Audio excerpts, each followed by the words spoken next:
Okay, I did say that I would give you a little bit of a discussion of this section here, maxima and minima. So let me just go through that. So here we see a function, and we see that the function is defined on the interval from a to b. It doesn't seem to be defined outside of that interval, but it is defined within that interval. So if I asked you, where is the function highest on the graph, in other words, where does the function get its highest point? At what value of x does the y value become highest or largest? So everybody can see that it's b. Okay, so b, we would say the function has obtains its, the language we might use is the function obtains its maximum when x equals b. Okay, in other words, we could also say the maximum of the function on the interval from a to b occurs at b. Or I should have said the first time, the function obtains its maximum within the interval ab at b. So any way you want to say it, this is the highest point here. Okay, now, okay, so that is the, we might call that the maximum value on this interval, is here. But nevertheless, you know, some kind of maximum is happening here. There's something special about this place, right? Kind of a maximum in a way. It's not a maximum really, but it has a kind of a peak there. And same thing here, there's a kind of peak here. So we'd like to identify these places as well, because these could be interesting for some purpose. So we'd like to have some words to describe the fact that there's a kind of a peak here, and there's a kind of a peak here. So the words we use, and the idea that we use, is that yeah, it's not a it's not the highest place in the interval from a to b. But if you look around here, and you make a small interval around here, it is a maximum in that small interval, right? So if I just say right here, this is that interesting point is right here, and then I just go a little bit to the right and a little bit to the left, then within that little bit to the left and a little bit to the right, it is a maximum within there. Okay? Whereas if you did it, say, here, you wouldn't say that, right? If you go down here and you go a little bit to the right and a little to the left, this place is not such a maximum. Right? It doesn't have a maximum. Even within some little interval like that, it still doesn't have a maximum. But this one, you can make an interval around there, and within that interval at least, this point here will give it the maximum of this height here, right? And the same thing here. There's a point here somewhere where you can say the same kind of thing. So we don't call this the absolute maximum, because this is the absolute maximum within the interval AB. But we as I said, we want to give this some kind of name so that we can talk about these kinds of points. And we call it a local maximum, or as they say here, a relative maximum. Or they use maxima instead of maximum. I think maximum means a plural of maximum.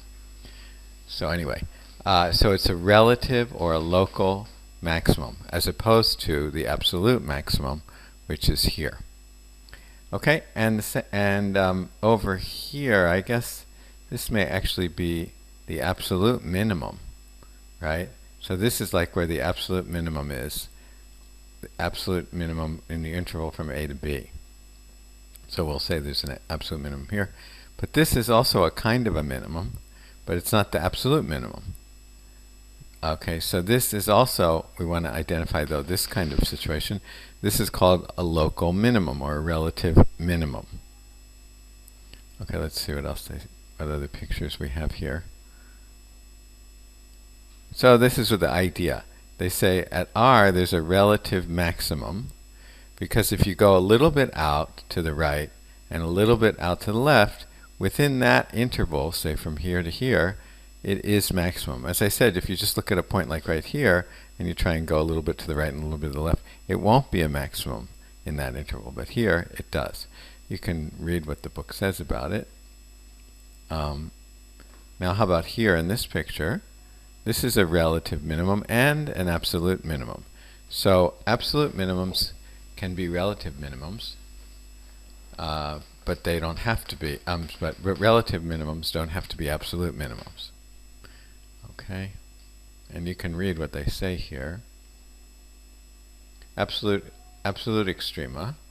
Oh, they also use the word extrema because instead that includes maximums and minimums. So if you just want to talk about whether it's, you don't care whether it's a maximum or minimum, just want to talk about whether it's an absolute something, then you'll say you can use the word absolute extrema. But being more specific, you would say it's an absolute minimum or an absolute maximum. So sometimes they'll use the word extrema instead. So f has an absolute minimum. Let's look at this one at r. So here, for example, if f of r is less than f of x for every other x, or for every x in the domain of f. So if f of r is less than or equal to f of x, so if it's less than any other point, or less than or equal to any other place, the height is less than or is lower than or equal to the height of any other place, then that's called an absolute minimum. What else do they say here?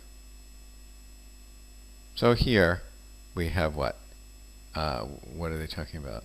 What interval? Alright, between a and b, if we're only talking about between, oh no, sorry, they're talking about the whole graph. So, but we would say there's an absolute maximum at a and at b, because remember the sign that we had here was less than or equal to. So if you think about that, you'll realize that you can have more than one absolute maximum if they're both the same height. If you think about that, that it was less than or equal to. So a and b are absolute maximum. Okay. So here we have a bunch of pictures. What do they use the word stationary point. A stationary point is a relative maximum or a relative minimum, as opposed. So here's an absolute minimum, and this is called a stationary point. This is called a stationary point. This is called a stationary point. But this absolute maximum is not called a stationary point. So stationary, if you think about the word, it means like doesn't move, right? Stationary means it's not moving. What they mean is that the height is not changing in a sense at this point. But this we can't really say because it's at the end point. So we can't. The height is changing, right? The height is, it's an absolute maximum here, but it's not stationary. In other words, that basically you can say it also means that the slope of the tangent line is flat. That means not the height isn't changing, at least sort of near that point. But this, you wouldn't say that, right? The height is definitely changing here, so that's not stationary. So so this is an absolute minimum, relative maximum, absolute maximum, relative minimum, and endpoint, stationary, stationary, stationary. Okay, I hope that's clear. If it's not, read what he says.